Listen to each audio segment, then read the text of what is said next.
Investir Innover en Afrique TV est allé à la rencontre de deux jeunes Camerounaises qui, après de longues années d'études, ont longtemps cherché du travail sans succès.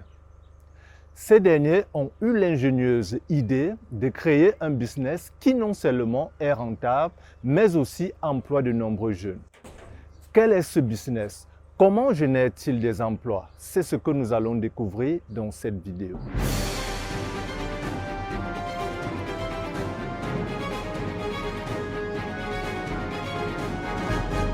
Il est 8 heures à Yaoundé, la même heure au marché du Mfundi, où le grenier de la ménagère a pour mission ce mardi de faire le marché pour l'une de ses clientes à l'aide d'une liste. C'est Joseph Ondoa et Fadimatou Bakari que l'entreprise a chargé de faire les courses. Ils ont acheté des pastèques, du charbon, du plantain, des patates, macabo, du poisson frais, des escargots.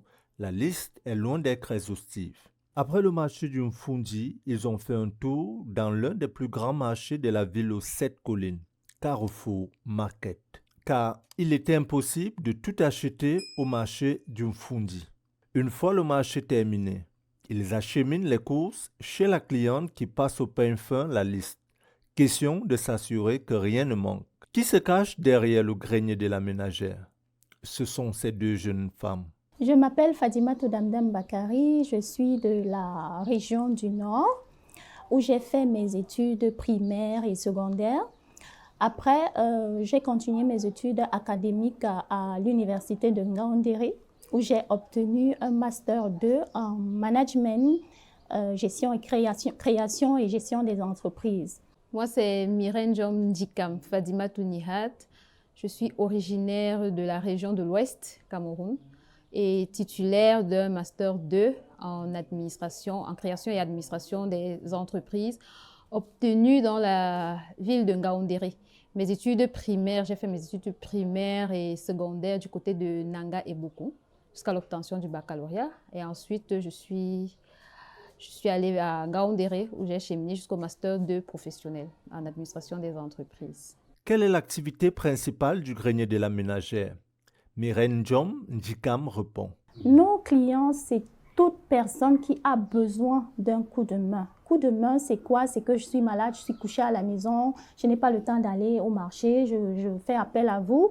Une personne juste qui veut organiser un événement de manière ponctuelle comme ça, elle nous appelle, on part faire le marché pour elle. Mais il y a aussi des dames qui sont très régulières et qui n'ont absolument pas le temps.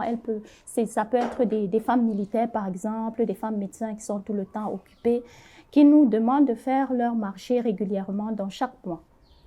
Donc, on a des catégories de clientes, on a les grosses clientes, on a les clientes qui passent les commandes, par exemple, chaque 2-3 mois. Et il y a aussi des petites clientes. Ces deux entrepreneuses nous expliquent le grenier de la ménagère. Donc, après l'obtention de mon diplôme, j'ai eu à déposer des dossiers à gauche et à droite pour trouver du travail, ce qui n'a pas été le cas. Après quelques années, avec une amie, au nom de Fadimatou Ndjikam, nous avons décidé d'un commun accord de créer notre propre entreprise parce qu'on s'est dit, au lieu de chômer, il vaudrait mieux lancer sa propre affaire et voir comment ça marche. Donc, c'est de cette manière-là que nous chutons sur la création du grenier de la ménagère. La rencontre avec Fadi, ça s'est fait. Nous sommes d'abord des camarades. Nous avions des cours en tronc commun. Nous sommes arrivés la même année à l'université. Nous avons des cours en tronc commun. Bon, c'est vrai qu'au départ, elle était beaucoup plus amie à ma voisine. Donc, nous entretenons des relations de convivialité. Et ensuite, plus le temps passait, plus nous nous sommes rapprochés. Et puis, on s'est retrouvés du côté de la ville de Yaoundé. Nous avions des mêmes aspirations, c'est-à-dire déposer les dossiers pour pouvoir être recrutés et puis faire les concours. Et quand ça n'a pas marché, on s'est dit, mais pourquoi pas? Nous avons fait l'école que nous avons fait en Ngaoundé, là, pourquoi pas? Pourquoi est-ce qu'il faut absolument qu'on se fasse recruter? Pourquoi ne pas nous-mêmes créer notre propre affaire? Leurs débuts n'ont pas été du tout faciles, car elles ont lancé le grenier de la ménagère sans un sou en poche. Alors, comme tout chômeur qui se respecte, on n'avait pratiquement rien du tout. Donc, il fallait partir de zéro, absolument de zéro. Bon, et puis mettre en place des stratégies déjà pour que les personnes comprennent ce service qu'on voulait mettre sur pied. Ce qui n'existait pas au Cameroun, je vais dire la notion d'appeler quelqu'un, nous faire le marché, nous rapporter à la maison, c'était un peu compliqué. Donc, il fallait mettre en place des stratégies pour pouvoir convaincre les gens de nous faire confiance sur ce point-là. Donc, bon, c'est un service, disons, qui ne nécessite pas un gros capital, puisque les dames qui font appel à nous payent les frais de service et livraison avant la livraison même. Donc, il ne fallait pas un capital colossal au départ. Donc, on est parti absolument de rien. Bon, la petite histoire, quand on commence, déjà, c'est un peu comme beaucoup autour de nous se disent que non, c'est de la blague, ils ne prennent pas vraiment au sérieux. On se dit, on va se lancer et on va devoir travailler avec acharnement. Alors, au fur et à mesure que nous avançons, les parents ou bien nos proches se sont rendus compte que vraiment, on tient le bon bout et que nous travaillons vraiment avec eux, nous avons cette volonté-là de réussir. Alors, nos parents, par exemple, le papa d'abord de Fadi, a dit, mais ce que vous êtes en train de faire là, il vous faut quand même un véhicule. Il y a un véhicule là, je peux mettre un véhicule à votre disposition. Alors, on s'est dit, oh, c'est cool. Mais après, plus tard, le véhicule en question a eu des petits problèmes. On a dû s'en séparer et puis vendre. Et juste pendant qu'on est en train de vendre et tout, il y a aussi une opportunité du côté du mien, de mon papa, qui dit que bon, il y a un véhicule là, ça pourra vous aider. C'est tout, c'est naturel. Et puis quand le papa donnait le véhicule, il s'est dit, mais vous êtes des femmes tellement vaillantes, ça va vous aider. C'est une façon pour nous de vous encourager, de pouvoir contribuer à ce que vous êtes en train de faire parce que vous avez notre bénédiction. Si vous êtes hyperbement chargé, ne disposant pas du temps pour faire le marché, alors contactez le grenier de la ménagère, car les prix sont abordables. Alors, la grille tarifaire, ça dépend du montant total des achats. Parce qu'on estime que les petits marchés ne sont pas trop contraignants, donc frais de service et livraison, le plus petit montant concernant les frais de service et livraison, c'est 2200. Pour une femme qui veut par exemple faire un petit marché de 10 000 francs juste. Mais pour une autre qui veut faire un marché de plus de 60 000, on calcule les frais de retrait, de service et livraison en faisant le calcul par règle de 3. C'est-à-dire que pour quelqu'un qui paye 2200 pour un marché de 10 000, pour 150 000, il paierait combien? Et ces frais de service et livraison augmentent donc avec les contraintes sur le marché. Dans les gros marchés, par exemple, nécessitent beaucoup plus de travail, on tourne plus dans le marché, il faut les brouettes, il faut par exemple un taxi-dépôt pour se déplacer. Notez bien, le marché se fait à l'aide d'une liste que le client envoie au préalable. Bon, là également, ça dépend. Pour les clientes qui sont régulières, elles ont une liste presque standard qu'elles changent juste quelques détails et elles relancent la liste, on part faire le marché pour elles. Il y a des clientes qui sont nouvelles, là, elles ne savent pas comment le service fonctionne. On leur demande d'envoyer leur liste parce qu'en général, elles aussi, elles doutent un peu parce qu'elles se disent qu'on a déjà des parts déjà déterminées. Donc, comment est-ce qu'elle peut faire son marché en fonction de ça? On lui dit non. Sa liste, c'est en fonction de son besoin. Donc, elle peut avoir besoin de 2 kg de viande, de 10 kg de poisson en fonction de ses besoins à la maison. Donc, c'est chacune qui envoie sa liste comme elle le sent. En cas d'inflation des prix sur le marché ou baisse, le grenier de la ménagère prend la peine d'informer le client. En général, quand il y a une très grande variation, on appelle la cliente. Par exemple, quand il y a un écart de 2 000 francs, si par exemple on avait facturé le cajot à 4 000 et qu'on se retrouve au marché avec un cajot de 6 000, pour que la cliente ne soit pas surprise après, on l'appelle pour lui passer l'information et maintenant la décision lui revient de prendre le cajot de tomates ou pas. Mais pour nos clientes régulières en général, s'il y a une différence de juste 500 francs, bon, elle préfère prendre son cajot de tomates de toutes les façons. Donc voilà, mais toujours informer la cliente lorsqu'il y a un écart assez considérable entre le prix facturé et le prix sur le marché. Les techniques qu'utilisent Myrène Diom Djikam et Fadimatou Bakari pour fidéliser la cliente ou la gagner sont les suivantes. Déjà, les techniques d'approche au départ, nous avons dit, comme beaucoup, on ne peut plus faire sans le commerce, sans le e-commerce, je veux dire sans Internet. On doit commencer par une page Facebook. Alors, au tout début, nous avons mis nos numéros personnels, les numéros que nous utilisons déjà depuis un peu plus de 10 ans. Maintenant, la technique même, c'est l'honnêteté. C'est le service après-vente, parce qu'il faut dire que ça fait partie des valeurs qui tendent à disparaître. Vraiment, dans beaucoup d'entreprises, on est absolument obnubilé par le gain à tout prix. Nous plaçons l'être humain au centre. Parce que pour nous, on s'est dit, c'est d'abord l'être humain avant l'argent. Parce que quelqu'un qui se sent à l'aise quelque part fait la publicité tout naturellement. Nous n'avons même pas besoin de pouvoir trop batailler. La personne fait la publicité tout naturellement. Donc, c'est sur le capital confiance que nous avons joué et surtout l'honnêteté. Parce que lorsqu'une cliente nous approche déjà, c'est la disponibilité, le sourire, nous sommes patients, nous répondons aux questions de celles qui nous abordent. Et pour une fois, quand elle se dit que bon, je vais un peu essayer de tester, alors elle teste et voit que c'est toujours avec le sourire, on rend compte aux détails près et après on se rassure que est-ce que effectivement les denrées que nous lui avons apportées, est-ce qu'elle est satisfaite du marché. Donc c'est ce suivi continu là et cette confiance et surtout l'honnêteté qui nous caractérise principalement et qui fait en sorte que les clientes tout naturellement s'accrochent. Elles ont pêché une grosse cliente grâce à cette astuce. Fadimatou Bakari s'en souvient même avec un sourire aux lèvres. La plus belle expérience, c'était le premier marché que Fadi et moi nous avons eu. La dame, c'est Madame Bassi. Elle travaille au ministère de la Communication. C'est vrai que ça fait un bail, il va falloir qu'on la relance. Elle travaille au ministère de la Communication et il y avait le deuil de son papa.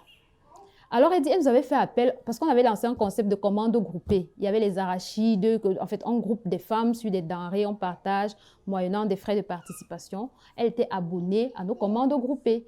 Un matin, elle dit, Fadi, venez me retrouver au ministère de la Communication. Vous allez vous charger de faire le marché pour le deuil de papa. Je crois qu'elle nous avait remis 300 000 ou 400 000 cash qu'on doit faire le marché. La séance tenante, on se retenait, mais dès que nous sommes sortis du bureau, on a crié. On a dit, on a notre premier marché. C'était incroyable. Que bon, elle a compté autant d'argent comme ça. Elle ne sait même pas encore, c'est à peine qu'on sait, mais elle nous a fait confiance. Et vraiment, le marché était une réussite. Elle a aimé. C'est une histoire que nous ne sommes pas prêtes à oublier. Oui. Mais cela ne veut pas dire pour autant qu'elle ne rencontre pas de difficultés. C'est ce que nous fait savoir Mirenjom Dikam Fadimatou. Bon, les difficultés chez le client, il peut arriver, parce que vous savez, on a une grille tarifaire standard, mais il peut arriver qu'une cliente se situe vraiment aux environs, c'est-à-dire hors même de la ville de Yaoundé. Et là, les charges deviennent encore très énormes. Nous sommes souvent obligés de revoir la grille tarifaire, de revoir un peu les frais de service et de livraison. C'est ça la première difficulté. Bon, chez le client maintenant, il n'y a pas, parce que nous offrons un service. La cliente a besoin de nous, nous lui offrons ce service-là. Le challenge à ce niveau, c'est de pouvoir respecter le timing de la livraison. Parce qu'il peut arriver que nous arrivons au marché, les fournisseurs, peut-être il n'y a pas eu arrivage de poisson, nous sommes obligés d'attendre, ça joue sur le temps. Ça joue sur le temps et parfois c'est assez désagréable. Nous essayons de contourner cela en passant un coup de fil à la cliente pour lui faire part de ce que nous sommes en train de traverser sur le terrain. Maintenant, côté employé, vraiment c'est parce qu'il y a eu des personnes qui ont commencé à travailler avec nous et puis qui sont parties. La jeunesse aujourd'hui est une jeunesse qui est tellement pressée. C'est-à-dire, les jeunes, quand les jeunes viennent intégrer le green de la ménagère, la question c'est d'abord, bon, qu'est-ce qu'on va gagner par mois? Ils ont en tête les gros montants. Très peu sont ceux-là qui veulent cheminer avec nous, qui veulent pouvoir consentir des sacrifices pour qu'on puisse vraiment arriver, c'est-à-dire pour que notre vision puisse se matérialiser concrètement. Très peu. Et on a aussi ce souci que d'autres personnes qui viennent pour travailler, l'honnêteté, et puis ils veulent toujours jongler. Vraiment, au moindre petit couac, on s'en sépare tout simplement parce que nous rêvons, nous osons encore croire qu'il y a des gens vraiment qui ont une rectitude morale et qui pourront nous rejoindre au fur et à mesure que nous sommes en train de cheminer. À ce jour, le grenier de la ménagère compte plusieurs réalisations, poursuit Dikam Fadimatou. Bon, quand on parle des réalisations, déjà, ça fait 5 ans déjà que nous existons. Et en 5 ans, on a plus d'une centaine de clientes fidélisées. En 5 ans, c'est l'année surpassée que nous avons participé à notre première foire, c'était Yafé. Et puis, ça a été une belle expérience. Il était question pour nous de pouvoir gagner en visibilité. Et ensuite, après IAFE, nous avons été sélectionnés, nous faisions partie des petites et moyennes entreprises dont le ministère de l'économie et de la planification subventionnait. Et nous avons pu participer à Promote. C'est également joué sur la visibilité. En 5 ans, nous sommes en train de... C'est comme on dit, nous ne sommes même pas encore à la moitié, à la croisée des chemins. On réfléchit au fur et à mesure. Il y a des produits du Sahel dont nous commercialisons. Nous sommes en train de réfléchir beaucoup plus loin, c'est-à-dire pouvoir être nos propres fournisseurs même. C'est-à-dire que l'activité puisse s'étendre au niveau de l'agriculture et que nous puissions avoir une usine de production même, par exemple de la pâte d'arachide, etc.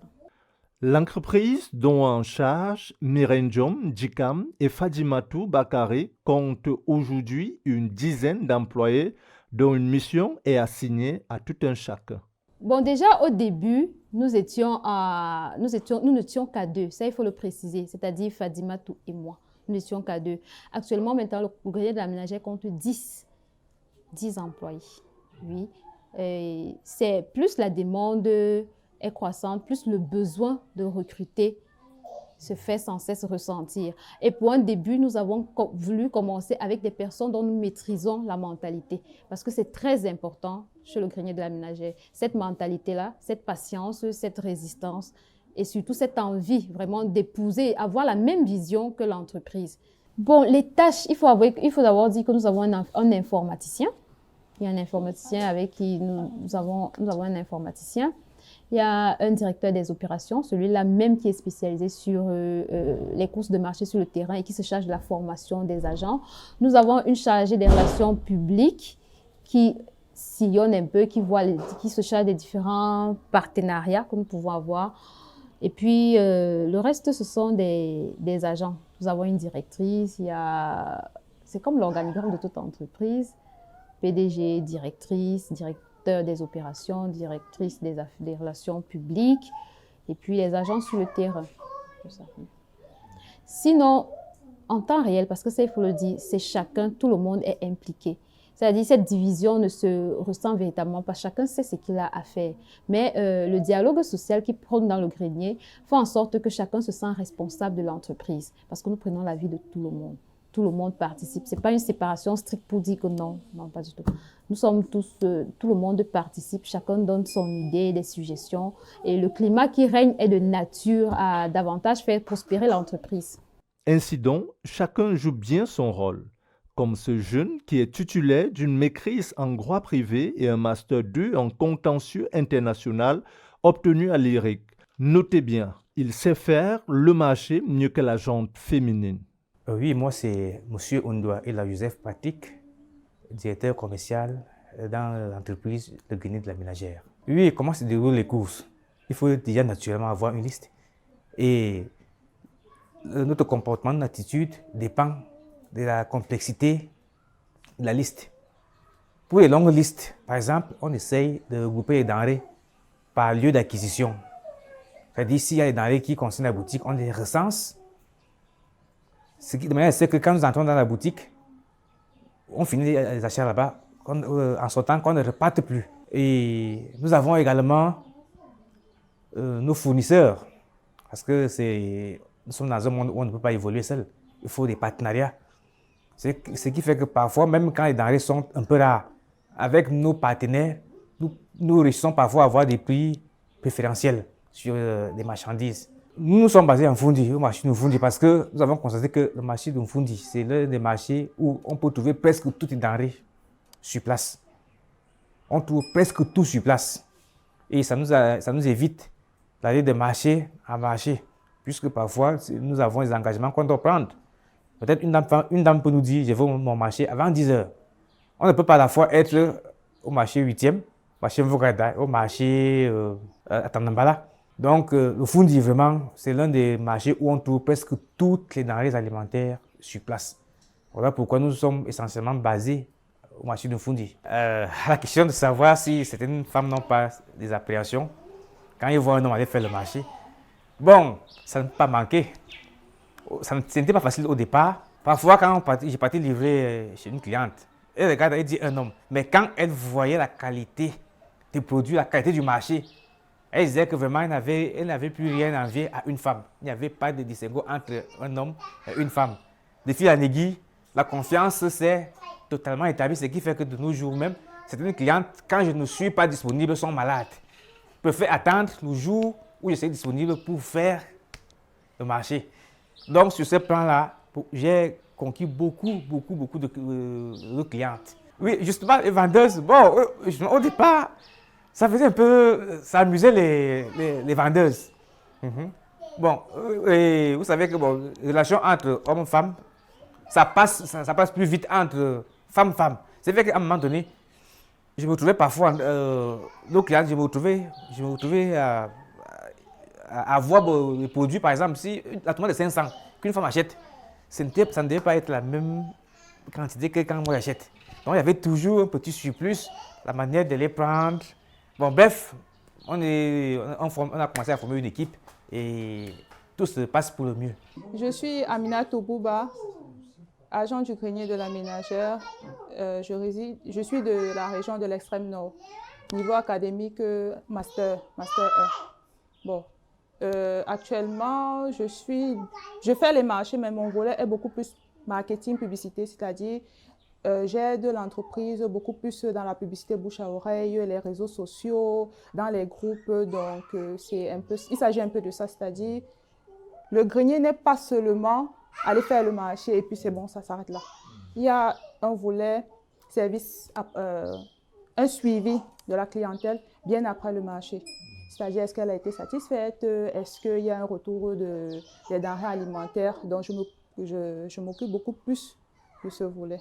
Bon, déjà, 24 heures à l'avance, il faut déjà s'assurer quelles sont ces petites... Parce que chaque cliente a ses petites exigences. Non, je souhaite que ce soit ceci, je souhaite que ce soit cela. Donc, je m'occupe de ce volet-là. Et une fois avec l'agent sur le terrain, je passe les informations. À défaut de ça, quand je suis sur le marché, on appelle est-ce que. Dès qu'on apporte la marchandise, elle vérifie.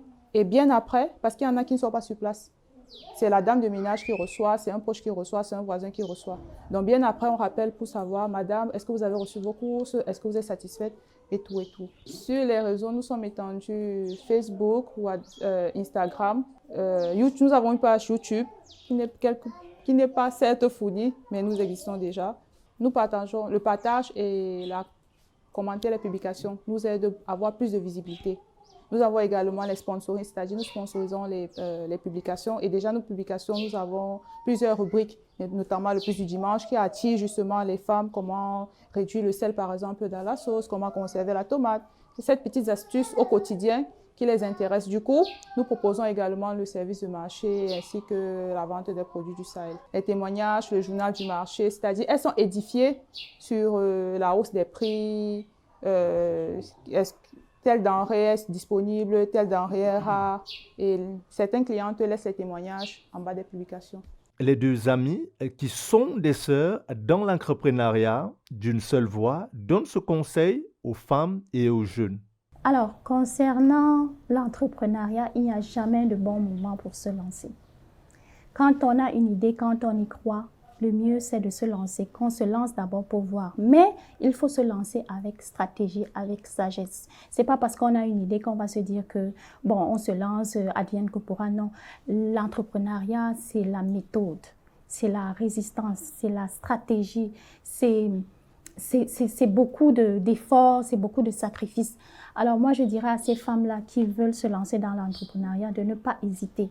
C'est vraiment difficile, mais les bénéfices après, c'est très agréable. Au lieu de rester toute sa vie à chômer, à se plaindre, je n'ai pas trouvé le travail ou pas. Alors, qu'est-ce que tu auras fait pour toi dans ta vie pour que ce chômage change? Il est temps de dire non au chômage et de se lancer personnellement.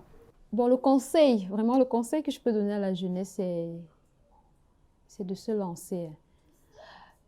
Je dis toujours aux jeunes que les jeunes sont pressés. Vraiment, tout vient à point à la personne qui sait attendre, à la personne qui est patiente. Il faut de la patience. Il faut vraiment être honnête dans tout ce qu'on fait. C'est surtout ça. Quand on est honnête et quand on est bien dans sa tête, tout ce qu'on entreprend, ça ne réussit pas au premier coup de baguette magique. mais ça va réussir assurément. Et aussi, quand je parlais des jeunes qui sont pressés, on ne peut pas avoir une idée et se dire que dès que je vais mettre cette idée en place, boum, je vais me retrouver en train d'être millionnaire. Vraiment, c'est tout un processus. C'est tout un sacrifice. Ce sont des stratégies, ce sont des méthodes, ce sont des nuits blanches sans sommeil à réfléchir. Mais la première réussite étant intérieure, c'est-à-dire vous avez cette foi-là que vous allez réussir, c'est ça qui doit constituer le carburant, qui doit pouvoir vous faire tenir. Et je vous assure que le résultat, vraiment, ça va venir.